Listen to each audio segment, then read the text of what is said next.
Hello दोस्तों, आपका स्वागत है हमारे चैनल टारगेट विद संजय पर। आज आपका प्रतिशत में ही नया टॉपिक शुरू हुआ है। परीक्षा जो स्टूडेंट फेल हो जाते हैं इतने अंकों से, उन्हें कितने अंक की जरूरत पड़ेगी वो पास हो जाए, या उनका टोटल क्या है, ठीक है, या उन्हें कितने प्रतिशत अंक प्राप्त करें, ये पूछा जाता है। तो आज का आपका पहला सवाल है, एक छात्र परीक्षा में उत्तीर्ण होने के लिए 40% अंक लेने थे। उसने 178 अंक लिए तथा वह 22 अंकों से अनुत्तीर्ण घोषित किया, मतलब फेल हो गया। परीक्षा का पूर्णांक क्या है, उसका टोटल बताना, परीक्षा कितनी टोटल की थी, ठीक है। सबसे पहले हमें देखना है कि कितने प्रतिशत अंक लेने थे और कितने फेल हो गया। उस इसमें केवल एक ही प्रतिशत दिया है, तो सबसे पहले आपकी शुरुआत है, तो आप थोड़े से छोटे से लेवल से शुरुआत करेंगे, ठीक है, सबको समझ में आ जाए, कोई पीछे न रह जाए। सबसे पहले कर देंगे 40% उसे अंक लाने थे, वह 178 लाया, और जो 22 अंकों से अनुत्तीर्ण हो गया, अगर वह 22 अंक इसे मिल जाते तो ये पास हो जाता। अगर वो ये अंक इन्हें मिल जाते तो क्या हो जाता, पास हो जाता, वो 40% उसके हो जाते। चलो इसके दे देते हैं, जो अनुत्तीर्ण जितने अंकों से होगा उससे वो अंक दे दो, ठीक है, दे दो, भला हो जाएगा बेचारे का, और आपका सवाल भी सॉल्व हो जाएगा। तो 40% का मतलब आपको पता ही है, 40/100 बराबर कितना हो गया, 200। 200 हो जाएगा,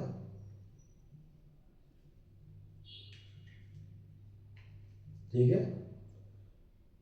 तो फिर यहाँ पे हो जाएगा पूरा 200, ये ऊपर चलाएगा, गुणे 100/40, बिंदी से बिंदी की 4×5 = 20, 5 का 100 में बड़ा होगा, उसका पूर्णांक आया, मतलब पूरा टोटल कितना आया, 500 का। ये है पूर्णांक, ठीक है, ये आपका आंसर हो गया। अभी धीमे धीमे आगे बढ़ेंगे, अच्छे अच्छे सवाल आते जाएंगे, करवाते जाएंगे।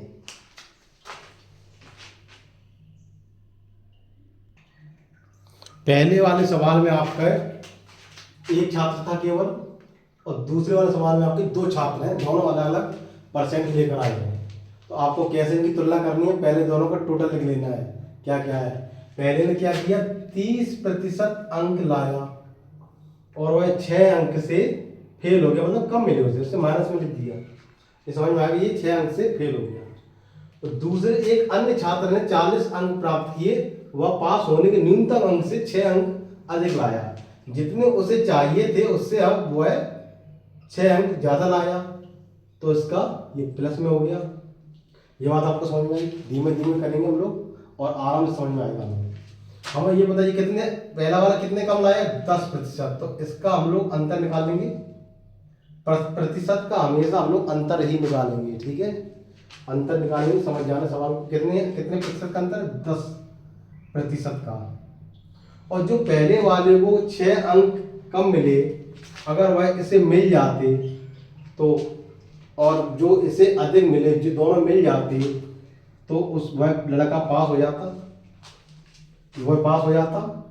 और हमें उस बच्चे को पास कराना है, ठीक है, क्या कराना है, पास। अब यहां से पता चला 10% बराबर 12 है, तो आंसर तो सीधे सीधे पता चल रहा है, 100% बराबर 120 होगा। लेकिन हम लोग पूरा निकालेंगे, ठीक है। तो 10/100 बराबर कितना होगा, 12। आगे लिखवा दे, नीचे आ जाए, दिखेगा कहाँ दे रहे, तो 12 गुणे, नीचे से ऊपर जाएगा 100/10, बट हो जाएगा 10। 10 से एक बिंदी से एक बिंदी खत्म हो जाएगी, 120 उसका हो जाएगा पूर्णांक। 2 विद्यार्थियों में यही ऐसे ही आंसर निकाला जाएगा। जो उसे नहीं मिलेंगे अंक वो भी जोड़े जाएंगे नीचे, और जो दूसरे अंक विद्यार्थी को अंक मिलेंगे वो भी जोड़े जाएंगे, उसे पास कराया जाएगा। जब पास कराया जाएगा और इनका अंतर से उसका पूर्णांक निकलेगा। अभी पूर्णांक निकालना सिखाएंगे, उसके बाद आपको हर तरह से इस सवाल सिखाते चले जाएंगे। आज का तीसरा और आखिरी सवाल है,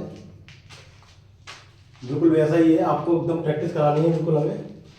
एक छात्र परीक्षा में 20% अंक प्राप्त किए, वह 30 अंकों से फेल हो गया। एक अन्य छात्र ने 32% अंक प्राप्त किए, वह पास होने के न्यूनतम अंक से 42 अंक अधिक लाया। परीक्षा का पूर्णांक ज्ञात करो। पूर्णांक हमने आपको बताया कैसे करना है। यहाँ पर दोनों टोटल कर लेंगे। पहले 20% लाया, लेकिन कितने अंकों से फेल हो गया भाई? 30 अंकों से फेल हो गया। माइनस अब इसलिए लगा रहे हैं कि वो फेल हो गया है, कम पड़ गए उसके अंक। और दूसरा अंक जो लाया है उसे 32% अंक मिले और पास होने के 42 अंक अधिक लाया। जितने उसे पास के लिए चाहिए तो उससे भी 42 अंक अधिक लाया, इसलिए हमने उसके लिए प्लस लगाया है। ये बात समझने की कोशिश करना।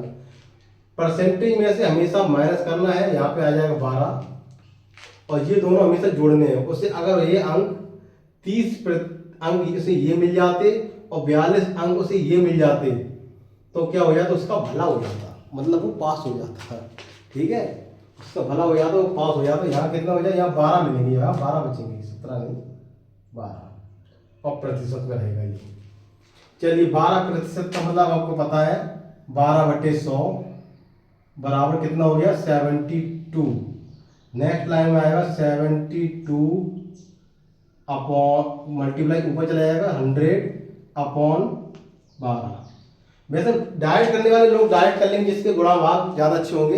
लेकिन जो बिल्कुल थोड़े कमज़ोर है मैथ में, कुछ लोगों ने बताया कि हम थोड़े सा कमज़ोर है मैथ, तो उसके लिए एक एक लाइन बता रहे हैं उसके लिए। ठीक है, कमाल जो नहीं 12 से 12 का पहाड़ तो आपको आता है, टेबल आता है ना, तो 12 छिंग 72, 6 बार जाएगा और 6 का गुणा इसमें होगा तो 600 हो जाएगा।